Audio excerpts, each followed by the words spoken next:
Hello, my fellow nerds out there. It's Orlam and Richie, and welcome back to our Wonderland, Arc 3. The last part we learned a little bit more about Orlam's backstory. This part we're going to be continuing Arc 3. So let's go ahead and continue the story. Where the hell am I? But with only a quick sweep of my surroundings, I know. I'm there. The development close to my folks' old house, just south of the outcropping of woods that somehow hasn't been built over even after all these years. My palm tingles, a pinprick like scratching that jumps from one nerve ending to the next and makes my fingers twitch. I curl my arms around my chest in an effort to dull the growing spark. Why did I get off here? And why does all this feel so familiar? I begin walking, melting into the night, and the scattered houses like towering shadows against the light-polluted sky. I walk and walk until I reach a gap. The gap. The one leading straight back into the vacuum of the forest beyond. I don't even stop, already tromping across an uneven tract. Somehow this isn't new to me at all. And neither is the glint of an orange floating about shoulder height in front of the trees. I stop for a moment, hair prickling upwards on the back of my neck, and feel my fingers instinctively curl in towards my palms. Then march forwards, heels digging into the grass. Hey, there he is. Genzo doesn't even have a chance to turn up the sound of my voice before I grab him by the shoulder. Holy fuck! I feel his entire body tense beneath my grip. I swear to God, I've only got about $5 on me, and I have the worst hygiene regimen you've ever seen, so I'd be the last person you'd want for a new skin suit. I roll my eyes and spin around. Have you heard from Orlam? Genzo pauses for a moment, cocks his head. Then brightens. Oh, Iggs! It's just you. Next time, make yourself sound less like a homicidal maniac. I don't say anything. You know, it's actually funny. I half feel like I expected you to show up. How weird is that?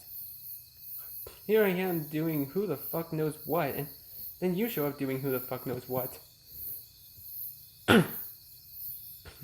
It's almost poetic, really. A quixotic tryst of symboline fuckery.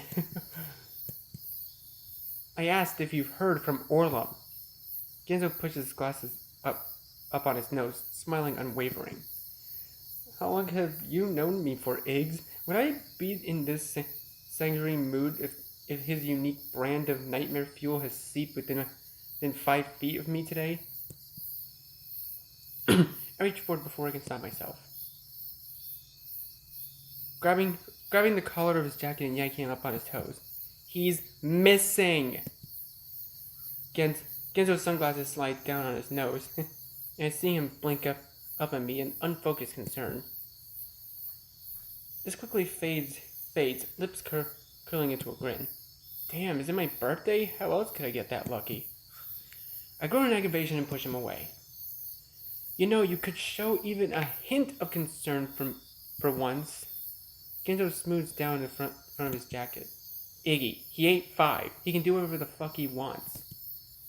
If he's not at home, he's probably shacked up in some shithole hotel, getting paid to get his... Jesus Christ. We just saw him 2 days ago. I'm not worried.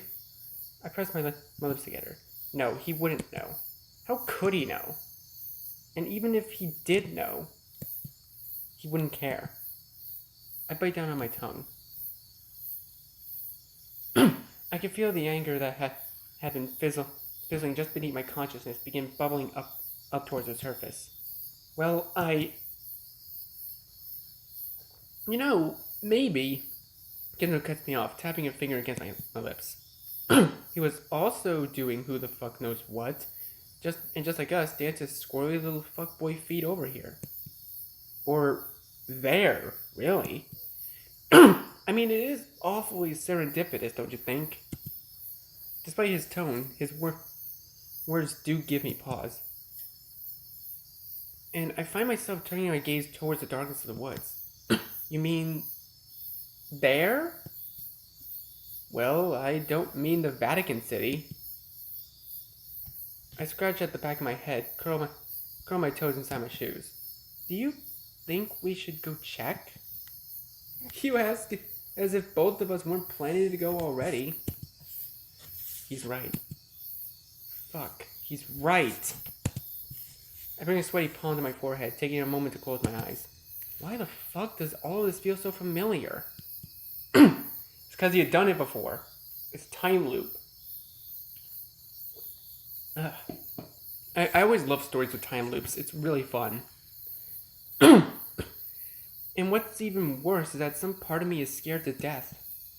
Like a muffled voice in the back of my head screaming at me to turn around, head back to my apartment, lock the door behind me. But I can't. Already I'm moving towards the trees. Already I'm crossing the threshold between light and dark. I need to find Orlam. Make sure he's okay. Except that it's more than that. Even I know it. Well, let's go then, I finally say, my voice shuddering. Lead the way. I throw a final glance at the black void between the trees, and then step inside. They are consistently cold. It's a damn chill, the kind that sticks to your skin and weighs down your chest. I press forward through the scattered brush, using my hands to keep my face from walking face first into a tree. I can hear Genzo's cane whipping through the grass and snapping against the bark behind me. The sound of it grinds on my nerves, and when it happens to catch my ankle one time, I snap back at him. Hey, watch it! Sorry, Jesus! I bite down on my tongue, then plow forward, faster, somehow not even caring about the trees or branches scratching at my cheeks. My body seems to remember which direction to go. I reach forward, seeking out the bark of the next tree, only this time when my fingers touch the jagged edges, it sends a spark all the way up my arm, into the back of my throat. I stop. Kenzo's cane whacks against my ankles again, and he stops too. We here? Yeah. The biggest tree in the forest, its face like a giant boulder choked with winding roots. I let my fingers trace across its surface as I circle around, careful not to trip on the gnarled outgrowths. Halfway around, my hand hits air. I come to a halt. Familiar edges are there. The rounded gap in the side, the hollow echo in the stagnant air, the far-off scent of something sweet. It's open. I take a step back and hear Genzo approach. Jesus. My whole body is crackling with energy now. Even the breeze seems to have shifted. Everything moving towards that hole inside the tree. When was the last time? Genzo voices a whisper. I don't remember. I throw a glance at Genzo. I can just make him out through the darkness. He's got his hands curled up under his hat, nails scratching at his scalp. I lick my lips, scratch my arm. Something feels wrong. Like, really wrong. I can't tell if it's just because of the hole in the tree, or the thought that Orlam might have gone inside said hole in the tree. I stare down into the hole. This is all feeling way too familiar. If he really did go in there, he could be hurt, or worse. My voice hitches. Iggy, it's basically a magical playground for kids. What's the worst I could do to him? Force him to sit in the corner? I'd be more worried about him completely fucking the place up with his freaky deaky fetishes. Jesus. This makes me wince. Not just because Genzo's being an asshole again, but also because the world pings something inconspicuous deep in the back of my brain. Like two long-lost synapses finally finding each other and zapping the life. My growing cloud of worry morphs into a storm. Still, I move forward towards the hole, popping and squawking amongst the weeds. There's that scent again, soft, sweet, like the tempting aroma of a candy store. It curls up inside my nostrils. I grab the rounded edges and peek inside, leading forward on my toes. You're going inside, aren't you? Genzo from behind. It's a phrase as a question, but I can tell it's not. Not really, at least. I just don't feel like we have much choice. Can't argue with you there. I just kneel there for a moment, gazing down at the blackness of the hole. There's something both terrifying and exciting about it. Like standing on top of one of those glass bridges, staring down at the ground hundreds of feet below your shoes. We can make our own rules. I don't know why that specific part of my earlier memory leaps back into my brain, but all of a sudden, the walls inside of the tree seem to be vibrating with the words, like an echo from deep down below. You still there, Iggs? Huh? I turn my head to look back, but whack my foot at the top of the edge and lose my balance. For fuck's sake, Iggy, can you ever stop doing that? Only with a bruise-inducing thud in my shins, let out a string of four-letter words. Last thing I hear is I begin to sway forward as Genzo half amused. Well, I guess that answers that question. Before toppling straight into the hole. The darkness swallows me. Here we are, back again. Falling. Wind whips my hair, my shirt, summoning water to my eyes. My stomach feels like it's been sucked up straight into my bowels. On and on. Completely nothingness surrounding me. Consuming me. But there's a strange sense of familiarity in the darkness too. Almost like an old friend is welcoming me back. It's a comforting and strangely powerful feeling. This was our place. A place where we belonged.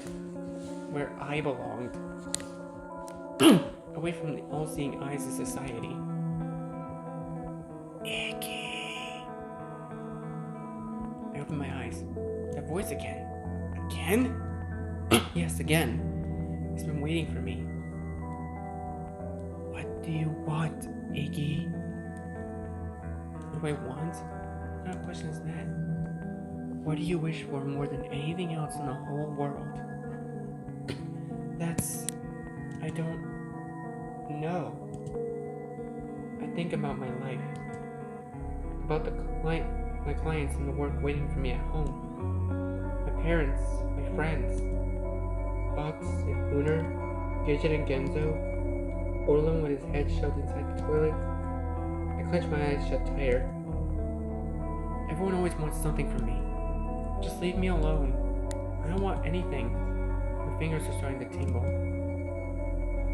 First tiny niblets of numbness and building to zaps of electricity.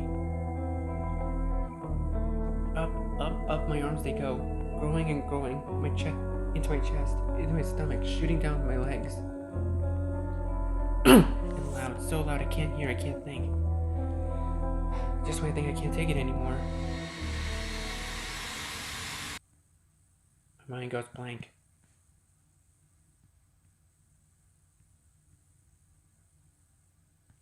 Iggy! Something soft below me. Very warm and curled up and nestled against my back like an oversized lumber pillow. Iggy! What a strange dream. I almost feel like I've been sleeping for a long time. What's the point of waking up now, though? Let the world keep on spinning without me for a few more minutes. Roll over with a groan. For fuck's sake, Iggs, you're gonna get yourself buried in there. My eyes snap open. Oh! This isn't my bed. This isn't my room, and that definitely wasn't a dream. All my gaze turned towards the pile of stuffed animals I'm currently curled up in. A sad gray rabbit with droopy ears is staring up at me. Oh! I blink in silence, until a shadow overtakes my view. And look up to see a familiar orange cat's head. Don't tell me that fall knocked a few screws loose. You're looking at that rabbit as though it's about to start talking. I blink, look from Genzo to the rabbit, then back at Genzo. Wait, I jump to my feet. Or perhaps stumble would be a better word, considering my legs were almost buckled beneath me. I hold my head, waiting for the room to stop spinning before attempting to walk. Easy on the sudden movements there, bud. Genzo just laughs and brings the hand up to my shoulder for support. I barely register what he says. My attention is more focused on our surroundings. The hardwood floor, the rounded windows, the crackling fire, everything is the same as I remember. Even the table is still covered with half-eaten cookies, cake, and my final feast. Fuck, is all I can say. Stole the word right out of my mouth. Genzo gives me a corroborative pat on the back. I take a step towards the table and then turn towards the stove and stop. Is Orlam here? I begin twisting my head back and forth. Genzo rolls his eyes. How the hell am I supposed to know? But I don't acknowledge his response. Instead, already busy in my search. Check out all 3 sets of windows. Nothing out the door. Nothing. I even check beneath the fucking table as though he could somehow possibly been hiding there. But he's nowhere to be found. My shoulders sag for a moment, then rise. Perhaps he left some sort of clue for us. I restart my search with renewed vigor, this time checking the shelves and cupboards behind the doors and furniture. Genzo watches me the entire time, arms curled across his chest. Iggy, seriously. You know you could be helping. I huff as I push myself back up and check under the bed. 1, Genzo begins counting his fingers. I don't fucking care. 2, I don't fucking care. And 3, I really don't fucking care. I'm a little more concerned about figuring out what the fuck's going on here than I am about Freckles McFuckface. He continues simply watching me as I move from a set of cupboards filled with boxes and cookies and crooked chest drawers.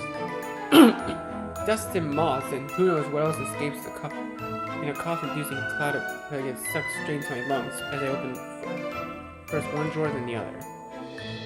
I bring back the water that springs to my eyes. They're all empty. All empty except... I yank the bottom one open and a whole pile of cylindrical objects rolling at the force. Crayons? There's hundreds of them, and they clatter and rattle against each other with the movement of the drawer. That's interesting. I grab a handful. I look at all of them, and all of them look like they've seen use, and some worn down to nubs. I see more flashes of color beneath where they lay. Drawings, pages and pages of them. I drop the crayons back in and start extricating the papers instead. What the hell is that? Genzo wanders over. Somebody's drawings. Well, I can see that, but... He stops. I stop.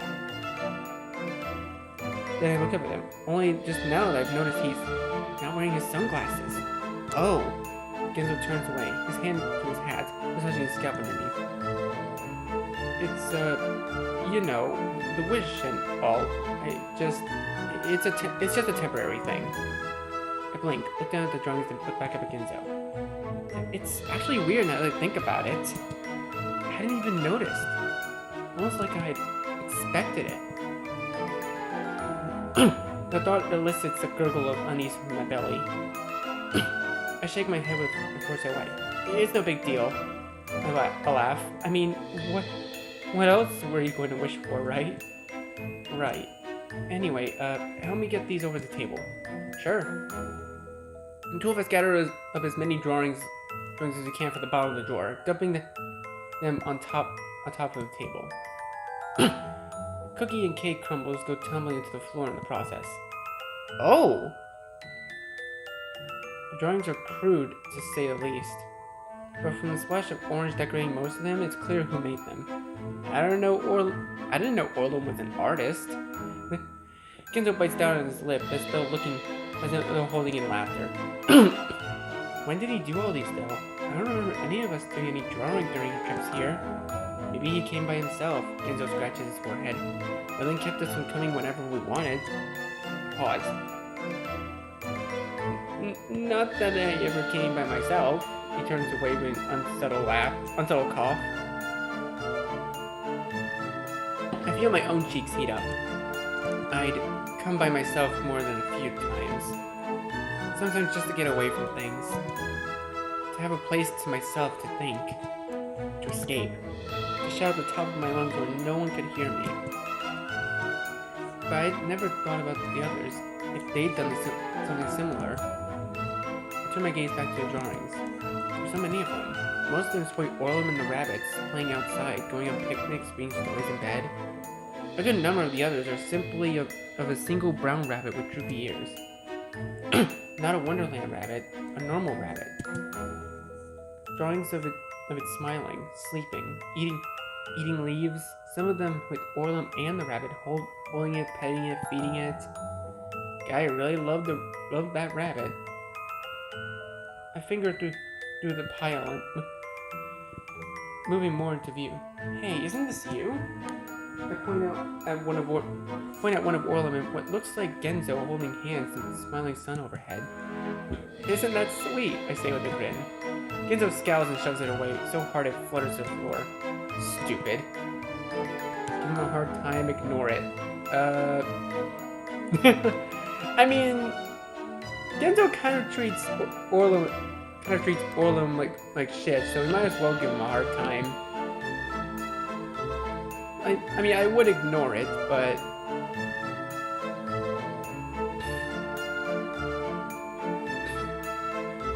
yeah, sure, give him a hard time. Let's just see what happens.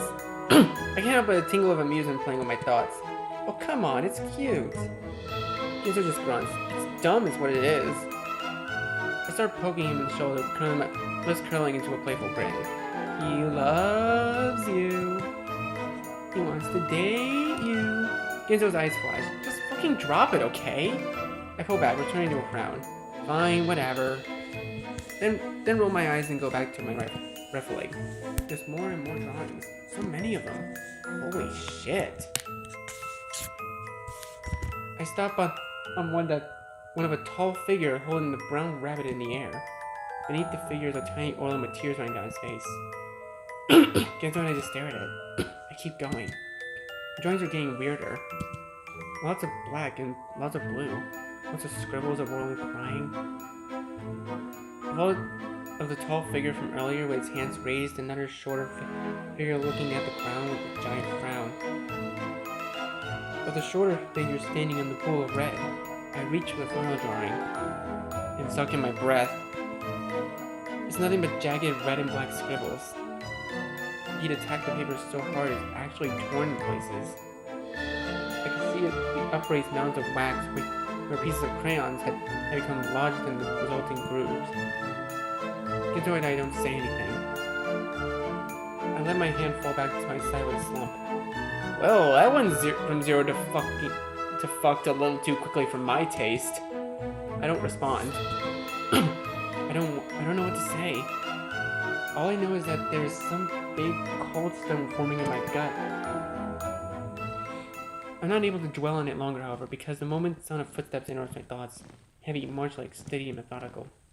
Oh, it's the rabbit soldiers. Both with her fingers on the sill and head squeezed inside a rounded frame, eyes seeking out the source of the sound. They come 2 by 2, boots bruising the dirt, long ears left, right, left. They round the curved, well-trimmed path, kicking up dust with a synchronous step. Hey, aren't those the rabbits? Wait a minute. Rabbits? Something dings in my head. A strange connection I haven't even known was there. Something about the rabbits and Orlam. Yes, there's definitely a connection there. What I don't know, but it's enough to propel me my feet towards the door. Maybe they know where Orlam is, I say as they bring my hands and going up. But I don't have the chance to twist and become shoved backwards into the wall. Are you out of your fucking mind? Genzo huffs, his fingers curled into the fabric of my shirt. You can't go out there, those things will murder you! I feel my jaw tighten. Why the hell would they murder me? We used to play with them all the time back in the day. Genzo blinks, and I see the side of his mouth twitch as he throws a glance towards the door. Because I just know, okay? I have a really bad feeling about it. About those rabbits in particular. He swallows hard. Oh, you have a bad feeling, do you? Maybe it's because you'd be doing something nice for Orlam for once. Is that it? Or your brain just can't take it? I push back against Genzo in enough force that it throws him off guard and he takes a step back. His eyes grow wide, then turn sharp. another twitch. This has fuck all to do with Orlam, okay? I'm trying to keep us from getting killed. You keep telling yourself that. Sorry, I guess you're right. Those rabbits probably will kill us, so I'm thinking just going along with Genzo would probably be better. Let's just go along with Genzo for now. I wince. Bring a hand to my head. Okay, maybe I am being a bit ridiculous at this point. Somehow I just can't stop thinking about Orlam though. This desperate need to make sure he's alright. Sorry, I guess you're right, I say. I'm just a little worried is all. Until I soften and see attention leave his shoulders. Hey, it's fine, you know. We're both a little on edge. All of a sudden, the footsteps outside come to a halt. Both our gazes shoot towards the door. Genzo blinks once. He dashes towards it, back pressed up against the wood, in an act I can only imagine is a safeguard against someone opening it. I follow after. We both slide down to our seats, just listening our ears to the door. There's voices. They're not far away either. I lick my lips and there's a bead of sweat trickles down beneath my collar. We just sit there, listening, waiting. I see Genzo's brows furrow as he attempts to make out the words. I'm shouting now. I can make out everything clearly. Someone's mad, really mad. Then, squishy thuds. Yep, it happened again. Again and again, I wince at each one, especially a sharp crack. Genzo's hand leaps up, coming down on my thigh. I stare down at it, my throat going tight. It's instinctive, no doubt, but still. The sight of his fingers there, digging into my skin, so close to I squeeze my eyes shut. At that moment, there's a final deafening crack. A shout. Before the marching begins anew. It's as if, as it gets further and further away, I see Genzo's gaze drop. Then door towards his hand. There's a moment of silence. Before he jerks it away, almost as though having touched a hot poker. Sorry, he sputters, looking up and away. There's something about that look. A skyward glance of pained restraint. In the proximity of our bodies. I blink. And for just a second, the room goes dark. Genzo is closer, much closer. So close I can hear his heartbeat. I can smell the scent of his jacket. The image vanishes. I'm back in the cottage, my hands to my chest and fingers curled tight in the fabric of my shirt. I look at Genzo. He looks at me. I know he felt it too. But just as quickly as the feeling had overtaken me, it's gone. I huff and turn away, arms curled across my chest. This isn't the time to be letting my thoughts run away from me. This place is weird enough as it is.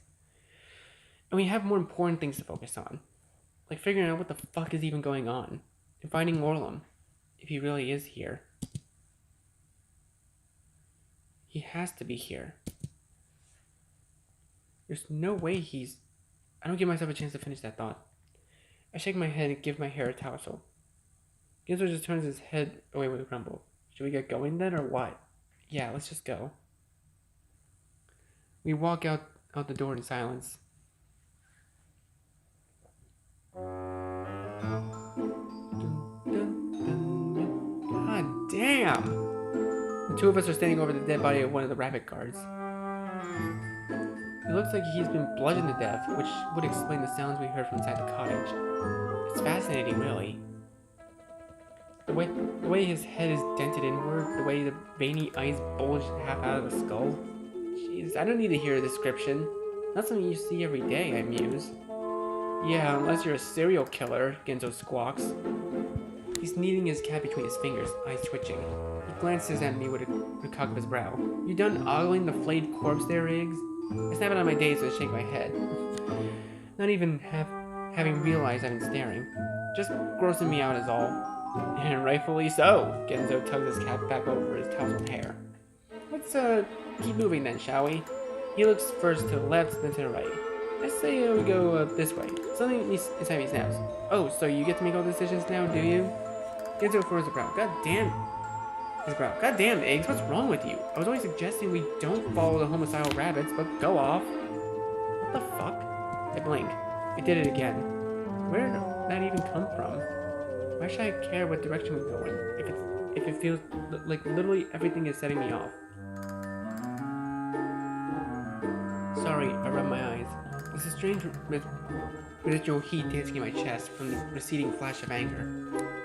That's fine, yeah, let's go that way.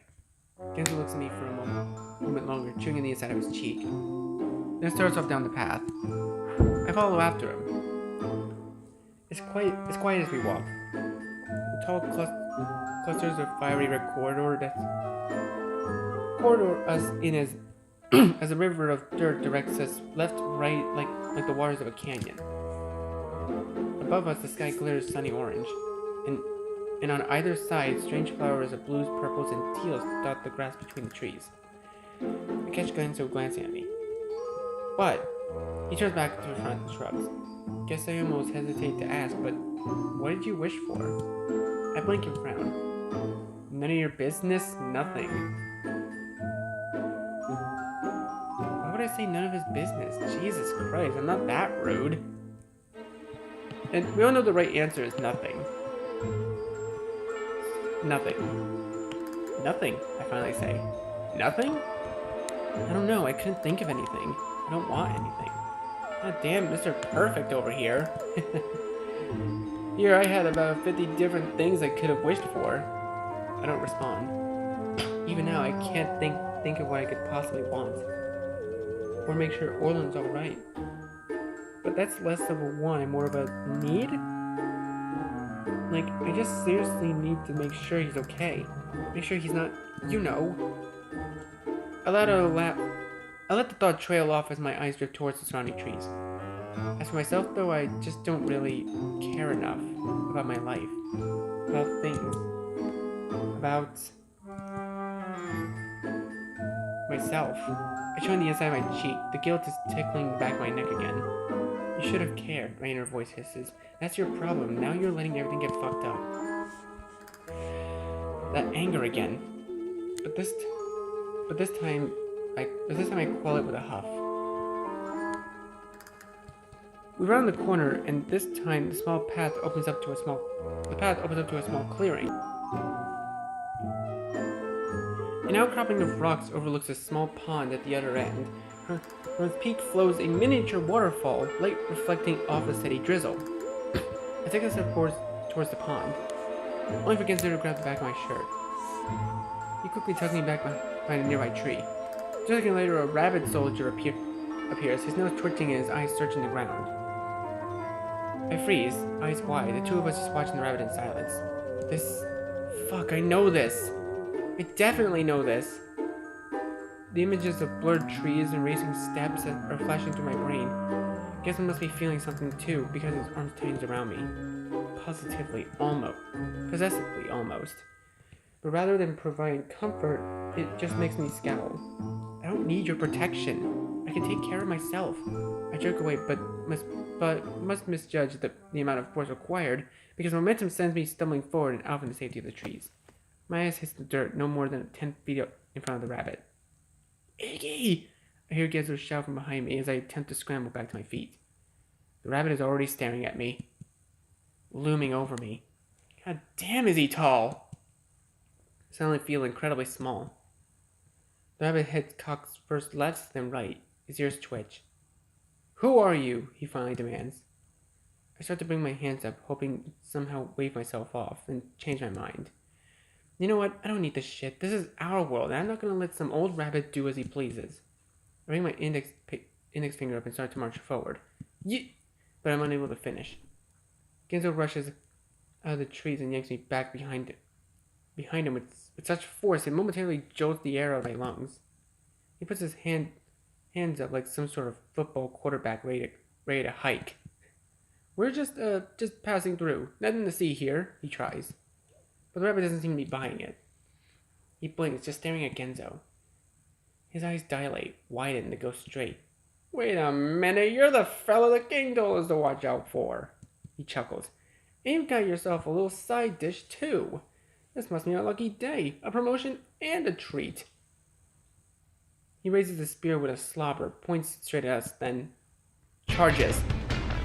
Oh, I was half expecting that music to come up, but I was hoping it was going to be sooner. It happens before I can process it. One second I'm standing behind Genzo, the next, something yanks my wrist with such force it's a wonder my shoulder doesn't pop clean out of its socket. I'm pulled out of the way by the charging rabbit just before the spear would have gone clean through my belly. I stumble forward, nearly topple against Genzo's shoulder. Then his fingers clamp even tighter around my wrist as he takes off down the path, dragging me with him. Genzo! I choke out, barely managing to keep up. But he doesn't stop. He can't stop, apparently, because when both of us throw a glance back, we see the rabbit already after us, circling back around and renewing his charge. Fuck. The path leads out of the forest and down along the river, the water whizzing by on our right. We're going so fast, we don't even notice the roadblock until it's too late. Genzo hits it first. I hear him give a startled oof right before I slam into a fleshy wall next to him. Both of us fall backwards into the ground. What the fuck? This giant slab of pink flesh about waist high, just sitting there, blocking the entire road. And it's wet, sobbing. It looks like I start, only to get into the yell to tear my attention back to the rabbit behind us. Up! Genzo shrieks as he pulls me out to my feet, fingers crawling my shirt and practically throwing me up and onto the porous mass.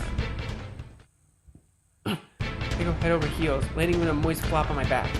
And just as I attempt to step back up, Genzo follows, clambering up so quickly he loses his balance and crashes straight into me. Ouch! I slam back into the oozing ground with a sputtered oomph, Genzo's full weight coming down on top of me. Fuck my life, I hear Genzo mutter. But he doesn't move for a second. As I'm laying there, I feel my heart start to pick up. Because I can feel him. His weight's keeping me pinned. Dude, no. I squeeze my eyes shut. All at once, memories of junior high are flashing back into my mind and making my chest clench and my mouth dry. What if I don't let myself finish that thought. Panic gets best of me and I shove up against his shoulders with an exasperated huff. Get off! Genzo groans and starts pushing himself to his knees. But it's not fast enough for me. I give him another shove, his voice sharper than I intended. Get off! This jolts him, and he jerks backwards, so fast he slips back into the ground with a splat. I push myself up to my elbows and see him turn away, cough, his face red. Sorry, fuck, the air got the air knocked out of me for a sec. My mouth moves before I can stop it. Well, maybe you should watch where you're fucking going. He winces. Looks at me, then towards the ground. Yeah, sorry. He rolls a palm against his eyes, and I see him mouth what looks like a rabbit rounds of fuck. But at this point, I'm beyond caring. We have more important things to be worrying about. My gaze goes out towards the rabbit. He's just standing there, at the edge of the flesh slab, spear rigid and eyes sharp. He's not following us. So my eyes wander further, following the pink nodules of the ground back and around and up towards the cliff face. That's when I see it. Oh, there it is. Not again. There, sitting in the cliff. The largest fucking eyeball I've ever seen in my entire life. It's round and wet and sitting there as it's perched at the top of the throne. And upon our movement, its oversized pupil swivels it with an almost audible rumble to stare straight at us. I think this is a tongue, I groan, twisting in disgust. You gotta be fucking kidding me. I throw a final look back at the rabbit to make absolutely sure he's not following us. Then I push myself shakily to my feet and try to take a step. Come on, let's try to get across. Walking across the gelatinous surface turns out to be akin to walking across a waterbed. A very gooey waterbed. I promptly slip and fall face first into the pink pulp. Saliva gushes up through the jiggling pores. Next to me, Genzo is crawling forwards on all fours, his face betraying his disgust. He turned towards me for a second, almost as though I'm about to say something. Then he must decide against it because I see him wince and jerk his head forward. I turn my own attention back to my hands and the way my fingers are sinking into the tongue's flesh. Bile quickly rises to the back of my throat. Disgusting. I shake my head and keep going. I keep my eyes trained forwards as I crawl. Trying not to look or think about the viscosity seeping beneath my fingernails. Okay, this seems like the same, we just need to keep moving. Same dialogue. Smoke refresh begins to undulate, giving rise to rippling tremors that send our bodies bobbing. My hands go slipping and sliding, just as the veritable mountain of flesh rises up from the ground and taking us with it. The fuck? He loses his balance and lands with a splat on his back, his hands to his head. The growing hillock takes us up, higher and higher. I think we already know where this is going, right?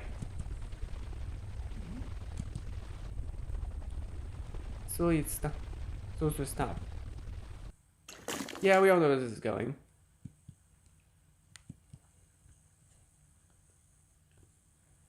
The eye dilates and focuses staring straight at us. I see tiny twitches of movement, ever so slight, jumping back and forth between us.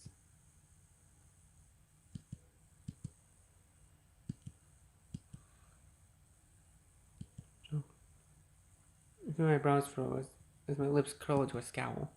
This fucking thing. I've had just about enough of this. This is our world. My eyes pop back open with a snap. Hey! I push forward, separating myself from the slick surface of the tongue and nearly toppling over. The eyes people jerk towards me immediately, dilating as it studies my wobbly frame. Iggy, what are you? Genzo winces and brings a hand to his cap. But I don't care what he's thinking. I raise my fist in angry grunts. Hey, you big, stupid bowling ball? The pupil shudders. Yeah, I'm talking to you. You and the stupid tongue of yours. I stomp down the oozing flesh beneath me as it bounces in a gooey jolt. You think you just blocked the road like that? I demand you to let us through. The angry heat is back. It's bubbling and surging up through my chest, spraying out across my arms with a fiery tingle. I feel like I could take on anyone. Did you hear me? I shake another shake of my fist. You're going to let us through right now. The eye makes a curious noise, almost like a confused dog. This is our world, and you answer to me. I'm pointing right at it now. I can feel the tendrils of heat lapping my skin. I could almost feel them rising from me, like a backdrop of fire and brimstone. This brings a smile on my face. Another noise from the eye, then it quivers. The pupil rolls back, and out of view. Beneath us, the surface of the tongue unrolls and flattens with a rumbling flop. Oh! Well, that's different. This is different. Genzo yells and falls backwards onto his rear end. Then he wobbles back to his feet, his eyes are wide as a dinner plate. Holy hell, Iggy, what was that? The anger in my chest is fading away, leaving behind a feeling of pride in its place. I adjust the waist of my pants with a triumphant grin. Oh, you know, just telling you who's boss. Genzo blinks and cocks his brow, then finally returns with a smile. God damn, gotta say, that's a side of you I've never seen before. I shrug and start towards the end of the tongue, anxious to get back on solid ground. Just tired of being so mellow, I guess. Genzo watches me for a moment, then attempts to jog after me, and promptly slips straight into the puddle of saliva. Okay, that's funny.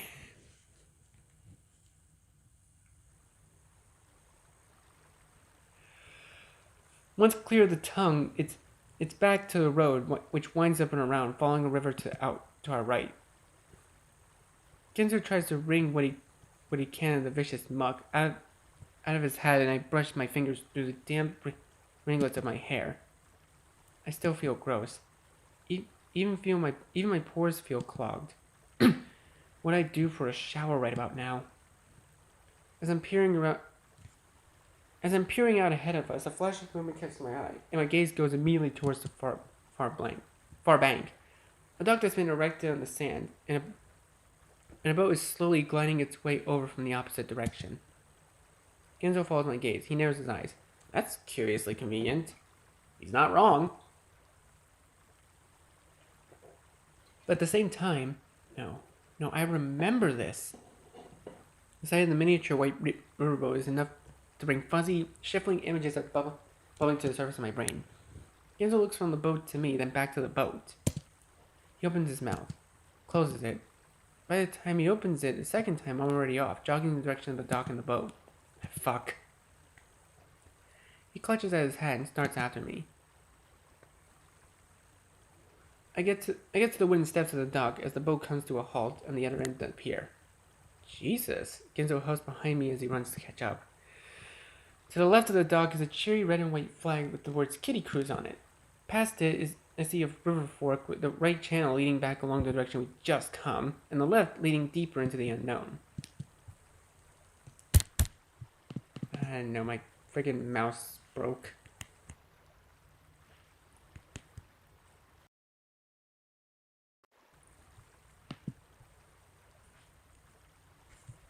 Alright, there we go, fixed.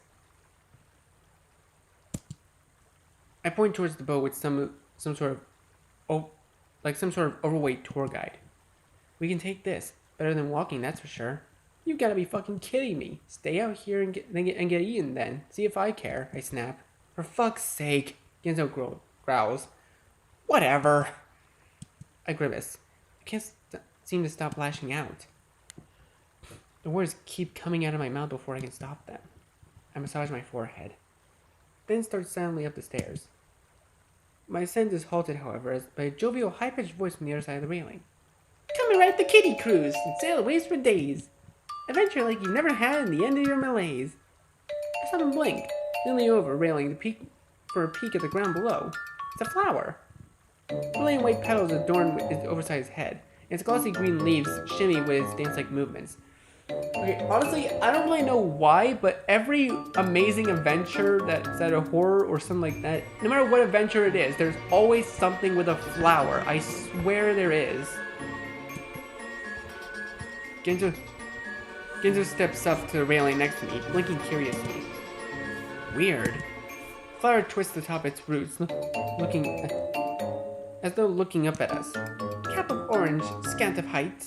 The pallid yearnings you cloak in trite are more glaring than your loss of sight. I raise a brow. What's that supposed to mean? Means this cheeky flower is about to get its roots flayed, that's what. Genzo starts climbing up over the railing. The flower brings its leaves up to its chalky yellow gynecium as though slapping its hands to cheeks of fright. It recoils against the approach. This gentle flower, locked in its earthen cage, warns not the fruit of your misplaced rage. Genzo snorts. Can't help but laugh. It's just a flower again. No need to get so worked up. Says the one who's not getting ridiculed by it. Just ignore it and come on. Genzo huffs but calms. He readjusts his cap on his head and with a cavalier twist, nods once at the flower, then steps back towards the stairs. The flower waggles its leaves, and this time turning its attention to me. Though with force and fury, your long journey may ease, it'll take longer than that for your heart to unfreeze. The flower's words send a spark of electricity straight up my spine. You fucking... I turn with a flash, stomping back down the steps, making a beeline for the flower. Iggy! Genzo just barely manages to grab the back of my collar before I go homicidal gardener on the poor plant. He pulls me back towards the steps of the dock. I let out another snort, face red with indignation. Damn, Iggs. What was that all about ignoring it, huh? Genzo laughs, but I don't miss the anxious trill that's just beneath the mirth. Seem a little high-strung. I huff and rub my eyes. But I don't respond. Whatever, let's just get on the boat. I finally grumble and start wandering towards the end of the dock, Genzo following hesitantly behind. The boat is still anchored at the end of the dock, almost as though waiting for us. It bobs up and down gently in the current. It's fine to me. Once again, Genzo looks from the boat to me, then back to the boat. He doesn't say anything. Whatever. I'm not just gonna stand here for hours.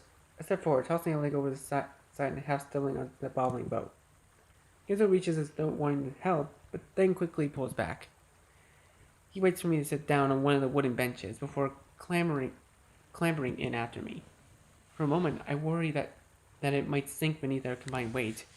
We're quite a bit larger than we were last time we rode, but ultimately holds true. Is there something we need to get started? Like I remember. Genzo's gaze drops to the deck.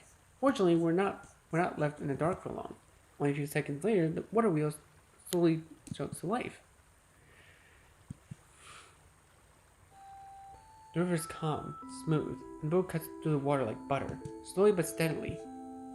Once it reaches a fork in the river, it turns left automatically, taking us further away from our cottage, the rabbit gardens, and the giant eyeball. Genzo's still quiet. He's got his hands shoved in his pockets and is gazing somewhat morosely at the passing scenery. I scratch at my bare arms. I'm starting to calm down again, the heat dropping out of my pores. The gentle sway of the boat is helping, back and forth, slow and smooth. We round the bend, now drifting dreamily past colorful scenery. Knolls of gold and green slope upwards and away from the riverbank, and red and purple trees stretch towards the outer sky. Gardens decorated with flowers of all shapes and sizes, cattails, tufts of cottonweed, all of it seemingly untouched with no signs of life to disturb it. When I turn back around, I see Genzo staring at me. I blink. What?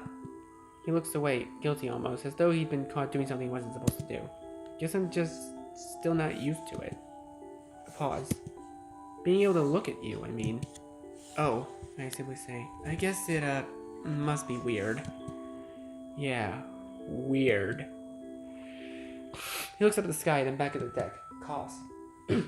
And, I mean, you know, it's nice, like, seeing how you turned out. As for me, though, that could have gone without seeing. I could have gone without seeing. I'm ugly as fuck. I mean, wow, I kind of wish I never found that out. Roll my eyes. You're not ugly. Maybe compared to Orlam, I'm sure he really takes the cake. He was ghastly enough as a kid. My anger flares up again before I can stop it. I jerk forward an almost audible snap in my spine. For fuck's sake, will you give him a fucking break? Genzo's eyes goes wide, his face flushing.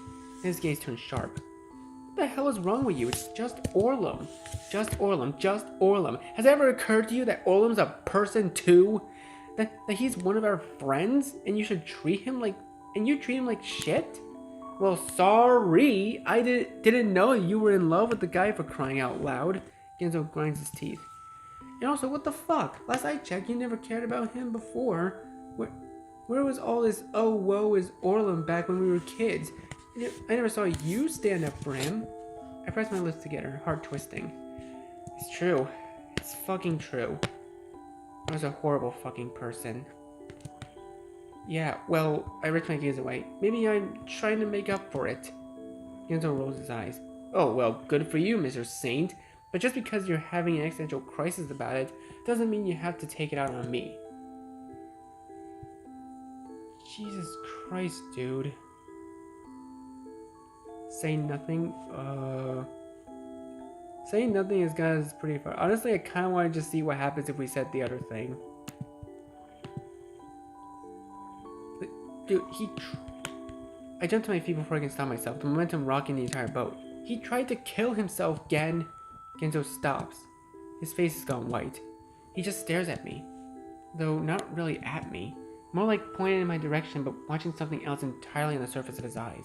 Finally, he jerks away. Fuck. He closes his eyes. Opens them. I slump back down, my face in my hands. I hadn't actually meant to say it. It's not my secret to tell. But it had just popped out. Genzo tugs his hat off his head, kneading the fabric between his fingers. He looks like he's going to be sick. Stupid fucker. I just barely hear him mutter. He's just staring at the bottom of the boat. We continue in silence, the air heavy on the back of my shoulders.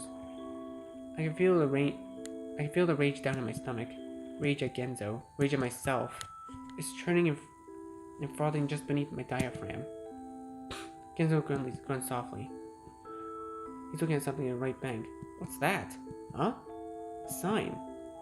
He's I let my gaze follow his and spy a small wooden sign that reads Collector's Territory Ahead, painted in heavy red strokes. Who the fuck knows? I muttered, disinterested. I don't remember this collector guy from before. Well, if he tries anything, I'm gonna tear his fucking head off, I snarl. Genzo flinches and recoils.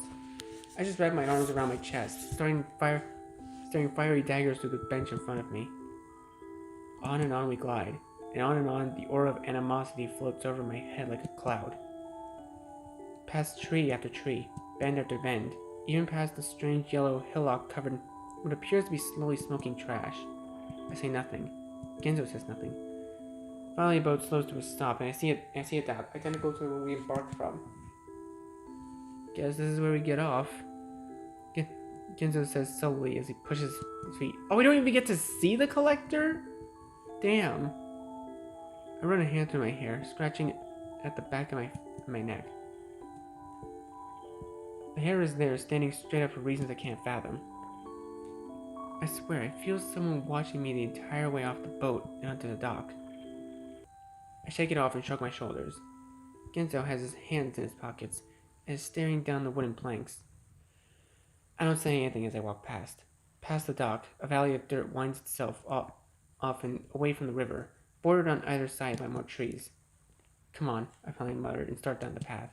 Genzo follows in step next to me. Behind us, a set of black tentacles curled around the boat frame slowly sinks back into the water. Maybe that was part of the collector? I'm not sure how long we walked. 20 minutes? 30? An hour? I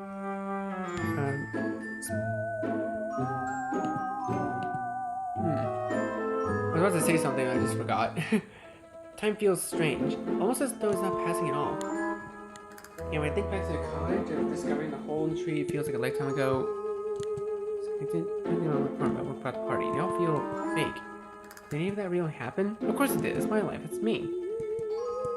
Yeah, that's the same dialogue as before.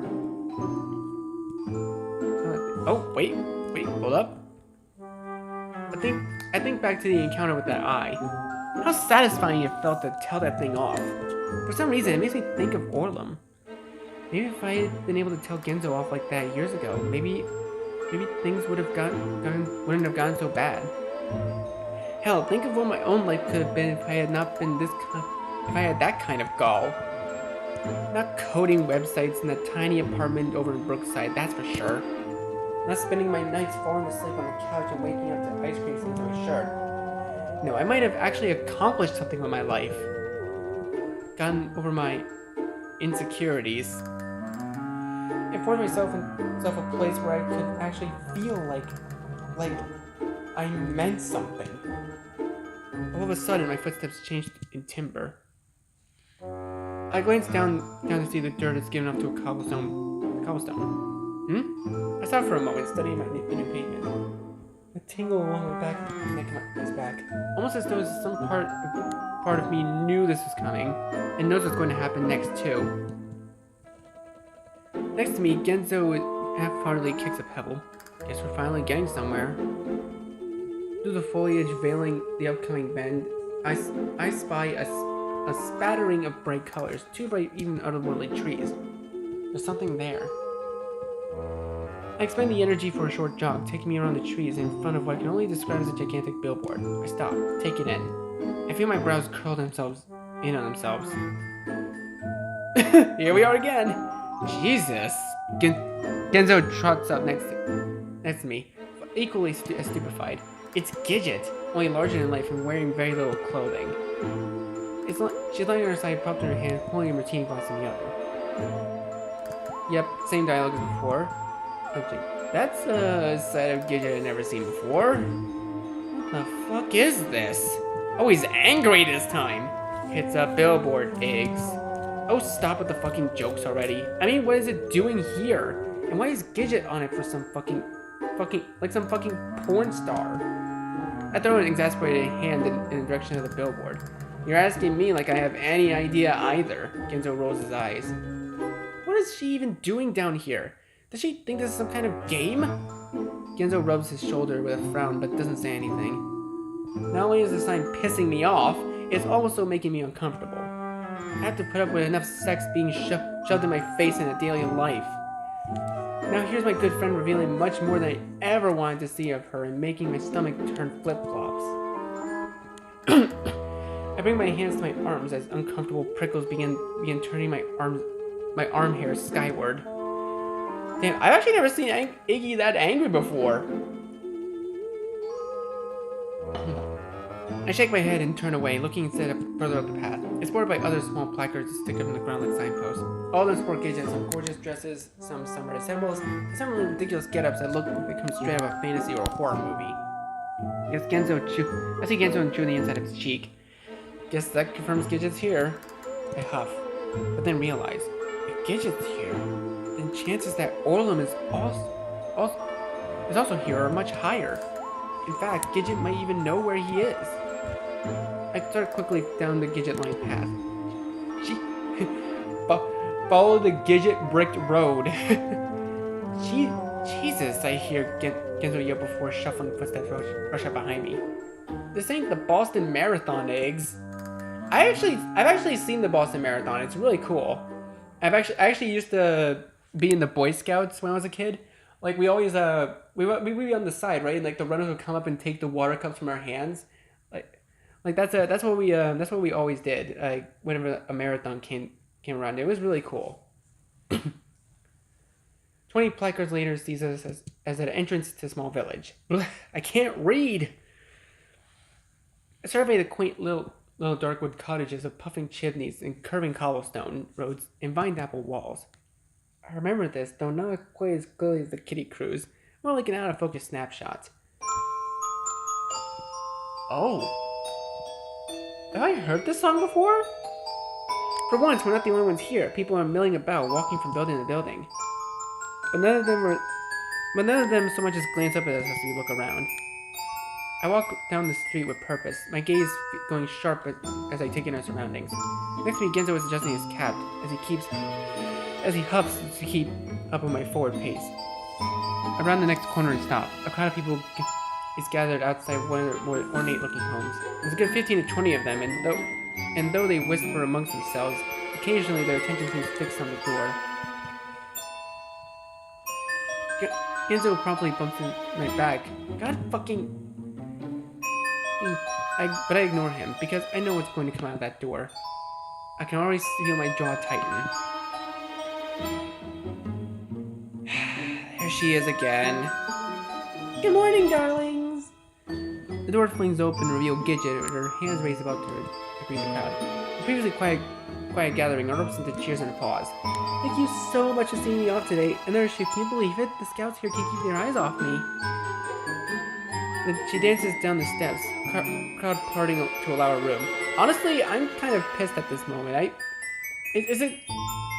know Gidget in the real world is not a bad person. Like, she's kind, she's sweet, she's shy, but in Wonderland, she's pretty much like Metaton in a way. She's just stuck up.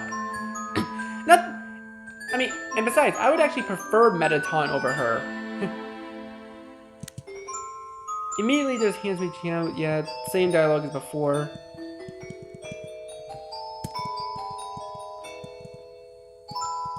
Yeah, same dialogue. Oh, wait. The girl raised her hands. By this point, I've had just about enough. Oh. I stomped straight towards the crowd and that bouncing waterfall of blonde hair. Gidget?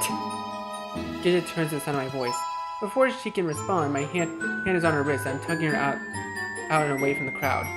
The air turns instantly tense. I hear cries of anger and disappointment begin bubbling up from the crowd. Gidget flashes a somewhat confused smile and waves her hand to calm them down even as I continue pulling her away. It's alright, darlings. This is my friend. I'll be right back. Another tug. This is one cutting her off as I spin her towards me and bringing my hands down to her shoulders. I stare at her. She stares at me. Her eyes blink at me in abject stupor. Iggy, she finally says, almost nervously. You're here. I can't believe it. Then when a tiny wince, is something wrong? What exactly do you think you're doing? What do you mean? She chuckles with a quick glance back to a crowd of irate fans. This! I gestured towards her dress, her perfectly coiffed hair. This! Then towards the crowd in the house beyond. What are you doing down here? Why are you... I bring a hand to my forehead with a sigh. How long have you been down here? Gidget looks away with a guilty frown. I'm not really sure, to be honest. The days all kind of run together. Her gaze jumps back with a cheery gleam. But I'm having so much fun. This place is so amazing, Iggy. Like, even better than when we were kids. I'm happier than I've ever been. Well, since as long as I can remember. I laugh. And now that you're here, things can only get better. She finishes with a wink. I feel my gut twist in what it could either be anger or discomfort. It's at this point that Genzo finally manages to pushes himself through the crowd next to us. He gives us a little yelp as he twists away, nearly falling to the cobblestone in the process. God fucking damn, let a guy walk here! He scowls and smooths down his bumbled clothes. Oh, you're here too, Genzo. Genzo looks up at us as my grip on Gidget's shoulders. When he brings his finger to say something, I let her go and cross my arms with an annoyed huff. I see you've already given the privilege of experiencing Iggy's newfound attitude. Doesn't he seem a little high-strung? Gidget laughs. Seems like someone could use a little Wonderland cheer of his own. Cheer? I squawk with my hands in disbelief. What? We were almost killed! Genzo taps his chin. He does have a point about that. Oh, come on, killed? I think you're over-exaggerating a little bit. Gidget raises the brow. This place is a giant playground. There's nothing down here that would ever hurt a flea. Yeah, maybe not in this sheltered Garden of Eden you created for yourself here. But have you tried stepping outside for just 1 second? I throw a finger back in the direction we came. You're warping this place into a nightmare. Gidget rolls her eyes, hands going to her hips. Maybe it's your attitude. If you just try to enjoy yourself, maybe you'd have a little bit of fun. I bring my hands through my hair with frustrated grumble. I mean, I don't agree with everything she's saying, but I do have to admit that you need to chill out a bit, Iggs. Genzo raises his brows in a weary concern. I've never seen you like this before. I started turning my gaze towards the sky as though it promised me an answer, but I don't finish. I can't finish. My throat feels so tight with anger. I can't seem to get the words out. So instead, I grab my teeth together and jerk my head away. You know what? Fuck this. I'm gonna go get a drink, I say before stomping off the direction of the inn. You go do that. I'm going to have a fantastic shoot down by the pier. Gidget shouts after me, then turns away with a huff of her own, blonde hair fluttering behind her. Genzo must find himself at a loss because he watches me for a moment, watches Gidget. Then gives a little wince and jogs off after Gidget. Good. I just want to be alone for a little while. I don't need any of them. Damn, Eggs. I mean, I like the new attitude against like the monsters and stuff, but this is a bit much. Hey, the bar music's back. I'm not sure how long I stayed at the end drinking. Okay, I think I'm gonna leave this episode here for now, guys. This was wild. I'm not gonna lie. This is probably the most wild thing I've ever seen in my life. I've never seen Iggy this angry. But honestly, he kind of has a right to be angry. Anyways, I'm gonna leave this episode here for now. Thank you guys so much for watching this video. Please leave a like, comment what you think, share this video with your friends, and be sure to subscribe and click the bell so you don't miss a single notification. I'll see all of you in the next video. Goodbye. You say you wanna try, but you never do. Sugar, there's a reason.